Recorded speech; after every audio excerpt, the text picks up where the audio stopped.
mobimba nange mpana yo nkolo Yesu.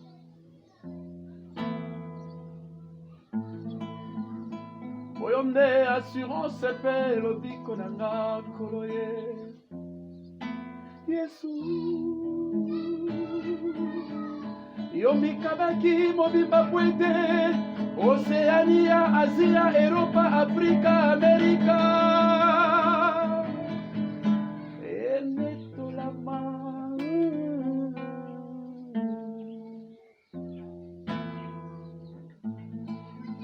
Mongura akitise pona kobebisa. All right. Je bénis le Seigneur. Gloire à Dieu. Pourriez-vous faire votre propre présentation pour que le grand public vous découvre davantage? Wow, gloire à Dieu. Merci beaucoup pour l'opportunité. Je suis votre humble serviteur, pasteur Clovis Sarmon Tripoué. Voilà, marié, père de 5 enfants, marié à la charmante maman que j'aime bien, maman Témi Sotokele Clovis. Voilà. Parlez-nous brièvement de votre enfance passée en famille et sur le banc de l'école et quels sont les faits marquants et précieux moments de votre vie. Par rapport à mon enfance, bon, en fait, je suis né membre d'une grande famille. Nous sommes nombre de 13. Tous mes frères sont vivants. Mes parents, papa est vivant. Paix à son âme, table de Châteauline, ma mère, ma chère tendre mère, que j'ai chérée encore dans mon cœur, elle nous a quittés. Voilà, je suis né d'une cette famille de 13. Je suis 6e de la famille. Voilà. Et nous sommes congolais. Je suis né, à l'époque on disait à Bukavu, un certain 4 novembre en 1900. Je ne suis pas né de voilà. Quant à mes études, j'ai commencé l'école primaire, c'est-à-dire la maternelle, à l'école Saint-Christophe. Ça fait très longtemps, Saint-Christophe.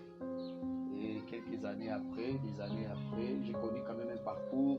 Il y avait les hauts et les bas. Je dois le dire avec sincérité que je n'étais pas tellement brillant comme les uns voudraient bien le dire. J'étais moyen. Par la grâce de Dieu, nous avons pu décrocher un petit diplôme d'État. À ces jours, nous avons une petite licence en leadership et croissance de l'Église. Merci. Voilà. Bon, mon enfance était marquée premièrement par l'amour dans la famille. Je suis né dans une famille chrétienne, nous sommes nés catholiques. Je vois encore mon père nous aimait beaucoup. Et notre enfance était marquée par l'amour du prochain, où nous apprenions à manger ensemble. On mangeait ensemble, c'était formidable. Et c'était interdit de pouvoir insulter son frère ou sa soeur. Encore très très interdit d'élever la main contre son frère. C'était interdit. Seul le père avait le pouvoir de dire ceci est bon, ceci est bon. Donc on ne pouvait même pas oser insulter ni lever la main. Il y a aussi un autre élément très important qui m'a marqué dans mon enfance. C'était l'éducation. J'avais un papa là, c'est un monsieur qui tenait beaucoup sur l'éducation, les valeurs morales. Cela m'a beaucoup marqué et cela a même affecté toute ma vie. Il y a aussi un autre élément très important. Mon père, c'était pratiquement quelqu'un qui touchait un peu à tout là. Et il s'y connaissait. Vous avez l'outillage à la maison. Tantôt, il vous aide à faire vos devoirs. Les Français, vous allez là-bas, vous avez 10 sur 10. Tantôt, à la maison, c'est un peu technicien. Et enfin, on disait que papa est MacGyver. Je venais dire aujourd'hui, mes enfants m'appellent aussi MacGyver. Donc, je peux aussi me débrouiller dans beaucoup de choses. C'est l'héritage que j'ai eu de ma tendre enfance. Voilà. D'où et comment vous est venue la vocation de faire ce que vous faites maintenant et qui connaît plein de succès? Ok, la vocation, je dois être franc que lorsque j'ai eu la vocation, je ne les savais pas moi-même. C'est toujours mon père là. À un certain moment dans la vie, il y avait des difficultés. Et lui, il était sur l'arrêt des bus. Il a trouvé un pasteur, Mouzé Ifambé. Que Dieu bénisse l'homme de Dieu, Mouzé Ifambé. Et Mouzé Ifambé était en train de prêcher, je crois que c'était sur Barré. Là, je remonte encore aux années 82-81. Et Ifambé prêchait l'évangile, présentait Christ aux gens qui étaient sur l'arrêt. Et les papas étaient juste à côté, ils ne s'adressaient pas à lui. Papa entendait ce que Mouzé Ifambé, les pasteurs Ifambé disaient. Il avait trouvé que c'était pratiquement ce qu'il vivait, même dans sa famille. Et il avait compris, au-delà de ce qu'il était chrétien, il y avait encore un vide de Dieu, un vide de Jésus-Christ. Et donc finalement, quand Mouzé Ifambé a fini de parler comme ça, papa va l'inviter à la maison. Il dit non, tu dis des choses tellement merveilleuses, j'aimerais que tu viennes chez moi à la maison. Et un jour, nous habitions Cité Baudouin, Cité Baudouin, et donc Mouzé va venir à la maison un soir. Et nous, Christ nous était présenté, c'était pas qu'apprendre à laisser, c'était vous arrivez, écoutez, à dater d'aujourd'hui, voici le pasteur de la famille, nous devons écouter ce qu'il va dire, en tout cas il a la vie en lui.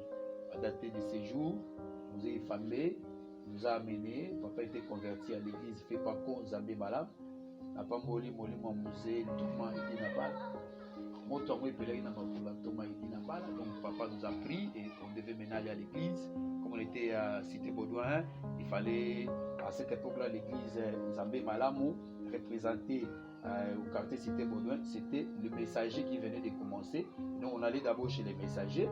Et quelques temps après, on devait venir à Maluka, là où nous avons grandi pratiquement. Et donc, on a envoyé, on dit non, bon, les messagers, ils doivent continuer avec leur mission. Ils ont demandé l'autorisation auprès de Moussa Dinabal. J'en ai encore dans ma mémoire. Et donc, ils sont restés. Moussa Dinabal a même dit en son temps, ceux qui voudraient rester là-bas, prier avec le messager, ils sont de la maison, pas de problème. Mais nous, les papas avaient préféré suivre la filière Krepako Zambé Malam. Nous sommes venus vers sous-région. Après sous-région, on est descendu à Maluka. Et dans ces forces de journée, aller à l'église, j'ai découvert qu'il y avait aussi la chorale. Et à l'église, j'ai trouvé pour la première fois une maman qui lisait la Bible devant la jetée. Je me disais, mais depuis quand? Et cette maman, elle est pasteur Zamba Pangola, maman, comment on l'appelle? Maman, nous à l'époque, on l'appelait maman, my God, le nom va venir tout de suite là, mais elle est pasteur, maman Machosi. Et quelques temps après, c'est depuis maman Machosi, maman Fora, donc elle est pasteur. J'étais touché de voir des enfants qui chantaient à l'église, et même des papas, des mamans. Et j'étais obligé d'adhérer à la chorale. La chorale, c'est au niveau de la chorale. Quand j'étais à la chorale A, j'ai chanté à côté tant d'autres personnes. Aujourd'hui, il y a même des grands pasteurs dans la ville ici. Je vois encore, je cite certains noms qui sont encore dans mon esprit. Donc, beaucoup de gens comme ça. C'est là. J'ai commencé par le chant. Vous allez peut-être vous étonner. Aujourd'hui, vous m'avez vu avec la guitare. C'est la passion du chant à travers les cantiques, les chants. C'est là où Dieu m'a pris derrière les chants, petit à petit. Et bon, j'ai joué au tam-tam à l'église. Et du tam-tam, je suis allé prendre la guitare. Et à un certain moment, en moi, il y avait un vide là. Je disais, il faut que je commence aussi à composer. Bon, chercher à composer, il fallait lire la parole.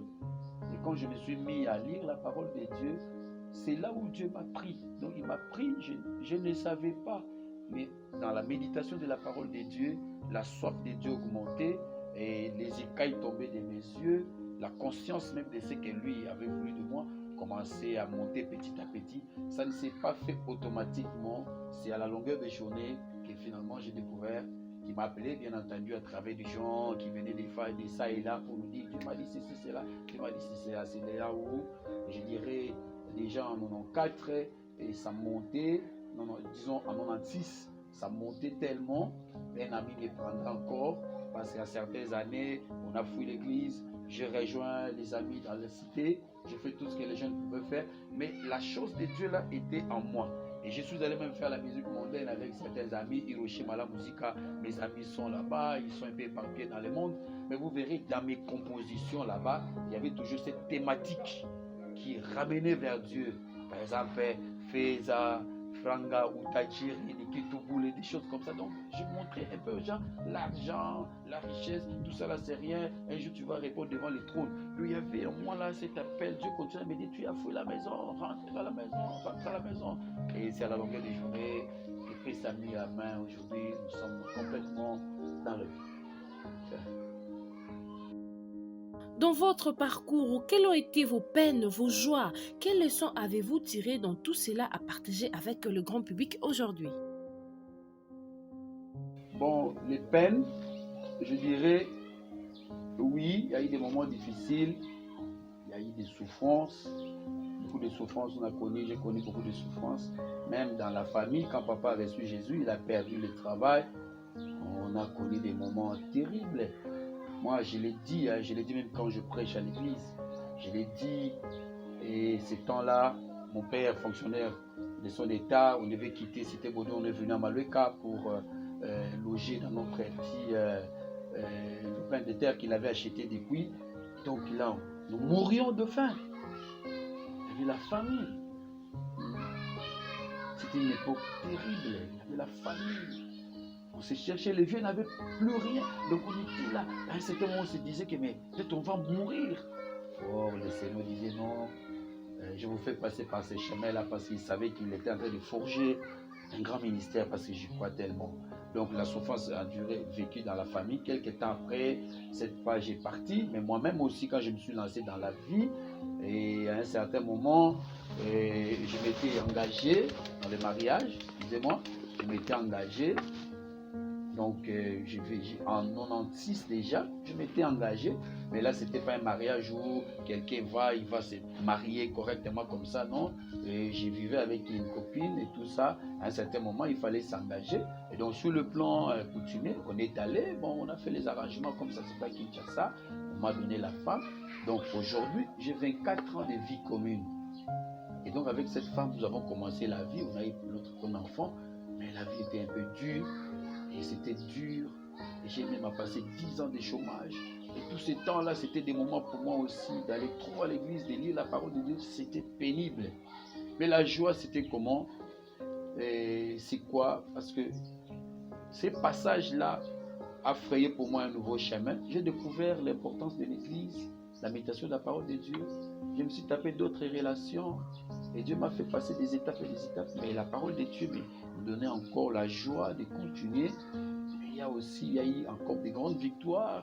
Notamment, je dirais, le mariage proprement dit. En 2010, il fallait à tout prix arranger tout ce qu'il fallait en belle famille pour être vraiment en ordre. C'était comme un véhicule qui roulait sans carte rose et consort, allez-y comprendre. Même tout le monde pouvait nous arrêter comme ça, mais comment, quand est-ce que tu viendras régulariser la situation? Donc, on était là, mais en 2010, Dieu a fait grâce, on a tout arrangé, et puis il y a eu encore d'autres événements. Ils sont nombreux, les naissances des enfants autour de moi, avoir 5 enfants, même dans la foi, ils sont nombreux. Ça, ce sont des éléments très importants, et jusqu'à aujourd'hui. D'ailleurs, j'ai toujours dit aux gens, les souffrances que j'ai connues autrefois, des moments difficiles, je commence à les trouver aujourd'hui comme un bagage. Je dis, bon, Seigneur, j'ai pleuré, mais aujourd'hui, je me dis, c'était tellement intéressant que je passe par là, parce qu'aujourd'hui, je me retrouve, quand les gens viennent avec leur fardeau, comme berger, je me retrouve vraiment, quand j'ouvre la bouche, ils rentrent consolés. En tout cela, je dis merci à Dieu. C'est un parcours, c'est un chemin. Je dis qu'il avait raison de nous faire passer par là. Je ne regrette rien. La leçon que j'ai tirée, je me dis, dans la vie, il faut s'accepter d'abord soi-même. Vous devez accepter ce que vous êtes, ce que Dieu vous a donné. L'acceptation de soi est très importante. Mais aussi, vous devez reconnaître à tout prix que Dieu est vivant, Dieu existe. Il est le seul qui peut vous amener de l'autre côté du lac. Donc, il faut se laisser conduire par Dieu et accepter ce que vous êtes. Voilà, je suis égal à moi-même. Que pensez-vous de la vie après la mort? Autrement, quelle lecture faites-vous de la vie de l'au-delà? La vie après la mort. Aujourd'hui, prédicateur de l'évangile, la Bible le dit dans Hébreux chapitre 9, verset 27, si je m'abuse, dit, il est réservé aux hommes de mourir une seule fois, après quoi viendra le jugement. Nous qui croyons en Jésus, je l'ai dit tantôt, donc l'espérance ne trahit pas. Dans l'espérance, nous nous attendons à quelqu'un. Nous savons que ce monde passera. Tout ce que nous voyons, les maisons, les voitures, tout ce que nous voyons, tout ce que nous chérissons. Des fois, je suis scandalisé quand je vois quelqu'un, il se tape une nouvelle voiture et puis il dit j'adore la voiture. Mais my God, il n'y a que Dieu qu'on adore parce que si nous adorons le Seigneur, nous vivons éternellement avec lui. Après la mort, il y a la vie. Et cette vie-là sera conditionnée par notre manière, la manière avec laquelle nous avons géré la première vie. Donc, après cette vie, il y a une vie qui nous attend. Et je m'en vais aussi lancer un appel vibrant à tous ceux-là qui se disent « mangeons et buvons car demain nous mourrons ». Vous mourrez comme ça sans connaître Jésus, vous serez un jour jeté dans les temps de feu. Donc après cette vie, il y a une vie qui nous attend et nous croyons à l'espérance bénie. Donc c'est maintenant qu'il faut donner sa vie à Jésus. N'attendez pas que vous mouriez et qu'on va organiser une messe d'action de grâce pour solliciter, je sais pas moi, la grâce de Dieu. après la mort, c'est fini. Ce que vous avez fait, c'est ce que vous aurez demain. Donc c'est maintenant, si vous entendez sa voix, n'endurcissez pas vos cœurs. Yes. Avez-vous un message particulier à adresser aux citoyens du monde qui vous suivent maintenant? Au grand public, j'aimerais nous dire, Dieu, en ce qui me concerne, Dieu m'a pris quelque part, je pourrais dire de la poussière, il retire les pauvres. Du fumier, il relève l'indigent pour le faire asseoir avec les grands de son peuple. Je ne vis plus dans le complexe ni d'infériorité, ni de supériorité, encore moins d'égalité. Je me dis, ce que Dieu avait déjà préparé pour moi est merveilleux. Peut-être autrefois, j'étais encore enfant, mais j'étais un homme parmi tant d'autres. Mais aujourd'hui, Dieu m'a pris du milieu de mes frères et il m'a mis à part. Donc, je ne parle plus seulement comme tout le monde, comme ça dans la cité. Le Seigneur, au travers de toutes les souffrances, les difficultés, par où il m'a fait passer, il m'a choisi. Peut-être je manquais le temps de donner un peu comment tout cela s'est passé. De l'enfance jusqu'à un certain âge où il y a eu trêve. Et à cet âge-là, j'ai rencontré des amis. J'ai béni Dieu pour un ami à moi que je chéris bien. Il s'appelle Daniel Moukouz. Il est aujourd'hui en Allemagne. Cet homme, on s'est rencontré à l'école. Il m'a parlé encore de Jésus. Il m'a pris par la main. Il m'a ramené à l'église. Il m'a conduit à l'église de Laborde. Là où j'ai passé les quelques 4 ou 5 années comme ça. C'était pour ranimer ce que Dieu avait mis en moi. Et après cela, j'ai retrempé dans des difficultés. Mais de ces difficultés, il va me conduire à l'église de la résurrection. Là où j'ai œuvré au pied du pasteur, le révérend pasteur Karl Otil. Et cet homme ne m'a pas rejeté. Aussitôt arrivé dans son église, il éprouvait vraiment la joie, il m'a accueilli, il était joyeux. Et surtout que dans cette église, il y avait beaucoup de gens qui me connaissaient, les gens de mon quartier. En fait, c'est là où j'ai vu ce que Dieu a mis en moi éclore. Il y a des moments aussi, il m'appelait, il me disait, en tout cas, ce qui est en toi là, c'est fort, tu dois faire attention. Et je vois encore un génie, garde toujours tes habits blancs et que lui ne manque pas sur ta tête. Et c'est au pied de cet homme-là que j'ai été ordonné pasteur en 2012, si je m'abuse, 2013. En 2013, j'ai été ordonné pasteur et le ministère a été accepté. Comme Paul pouvait dire, les preuves de notre ministère ont éclaté au milieu de vous tous par une grande patience à toute épreuve, par des signes, des prodiges et tout ça. C'est au travers de cet homme et à travers son ministère, l'Église de la Résurrection, que ce que Dieu avait mis en moi comme appelé de Dieu, ministre de Dieu, a éclaté au grand jour. D'ailleurs, aujourd'hui, il n'y a plus personne qui peut dire le contraire, à moins qu'il soit aveugle. Tout a éclaté là-bas. J'ai eu l'élan dans le ministère et quelques temps après, Dieu m'a appelé finalement à ce à quoi il m'a destiné.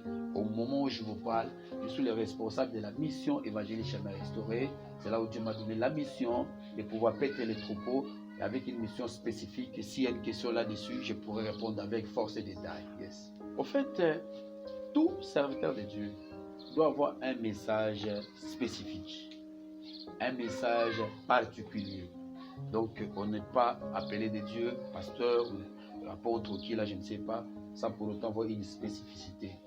La spécificité que moi j'ai, le Seigneur m'a appelé, j'ai un appel pastoral, si je peux le dire, parce que mon pasteur me l'avait dit. Mais bon, vous avez quel appel? Vous avez quel ministère? Je dis, non, vous le connaissez, dites-nous. Il y a des pasteurs. On se dit, à vos ordres. Mais ce qui avait la particularité, c'est en priant le Seigneur en 2014, en priant Dieu, nous a donné ce message spécifique de la restauration. Et c'est là, vous pouvez le trouver dans Ésaïe chapitre 58, le verset 12. Il a dit, les tiens rebâtiront sur d'anciennes ruines, tu relèveras les fondements antiques, on t'appellera réparateur de brèches, c'est lui qui restaure le chemin, qui rend la ville habitable.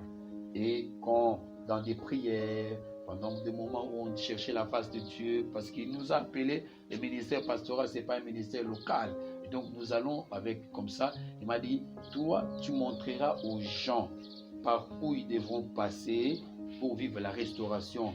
Tous ceux-là qui ont connu la ruine, toi, tu amèneras la mission de pouvoir les ramener vers le chemin, soit le mettre sous le corridor, le couloir d'espoir et du bonheur. Donc c'est à partir de ces moments-là, en 2014, fin 14, que Dieu m'a confié la mission, en fait, et le message de la restauration. Et en soi, c'est quoi la restauration? Restaurer veut dire remettre l'éclat des références. Les informaticiens savent quand un système informatique est bousillé, il faut les retaper, les restaurer, le rétablir. On peut restaurer, rétablir une maison. Et Dieu sait que ceux-là qui viendront vers moi, son serviteur, et ceux-là qui ont vécu, qui ont connu la ruine, Dieu sait qu'ils ont besoin de la restauration. Et donc, j'ai le message de la restauration, jour et nuit, ceux qui ont connu des échecs. Moi-même, j'en ai connu. Je vais vous faire une confidence, peut-être que ça va vous étonner. Ne dites à personne, mais c'est la réalité. J'ai fait trois fois la première séance. La première séance, 3 fois. C'est une confidence. Il y avait des professeurs qui disaient, ah, celui-ci, il ne faut rien, et ainsi de suite.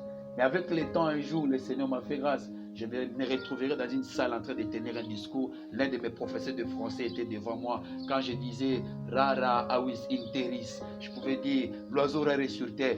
Il me regardait, est-ce que j'ai vu ce monsieur? À la fin, je suis descendu. Bonjour, monsieur le professeur de français. Oh, mais monsieur, je vous ai vu. Mais votre élève là. Oh, mais tu parles français impeccable. Je dis non.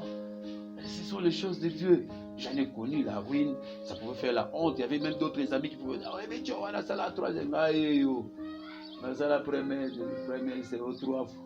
Là-bas, c'est circonstance. Et avec le temps, Dieu m'a fait passer même dans l'enseignement. J'ai géré des professeurs. Ils savent. J'ai géré une institution où on éduquait les gens.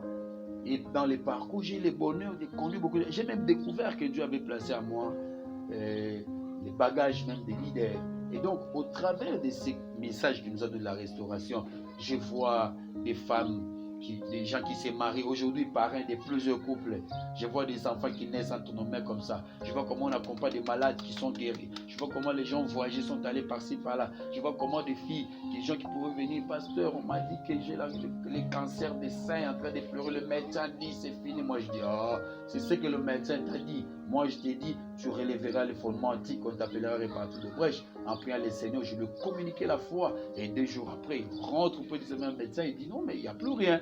Je vois le fruit, je vois comment Dieu est en train de faire. C'est un bonheur pour nous autres. Et j'ai dit à tout le monde qui nous écoute pendant ces temps, vous êtes désespérés, le passé vous a détruit, vous a trahi. Non, écoutez, il y a un homme qu'on appelle Jésus-Christ, il peut vous prendre à la main comme ça et vous amener de l'autre côté du lac. Croyant à la restauration, je crois à cette restauration. Je ne saurais pas ici faire étalage de tout ce que Dieu a fait dans ma vie, mais je constate que nous sommes dans les bons. Humblement, Dieu a fait de grandes choses. Il y en a vraiment de grandes choses. Peut-être que d'autres choses, nous essayons un peu de les garder comme ça. C'est comme David quand il était en brousse. Il a tué l'ours, les lions et tout ça. Il n'a pas révélé cela. Mais les jours viendront où le monde saura exactement ce que Dieu a placé en nous. Croyez à la restauration.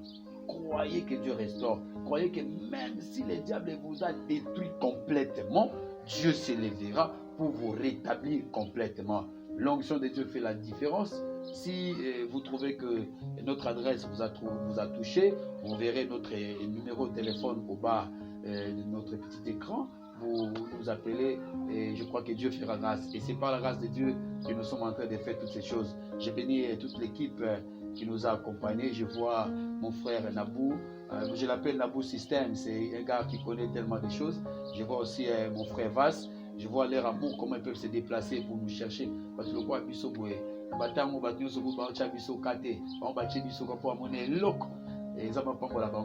et j'aimerais aussi bénir tous les responsables des Royal Télévision.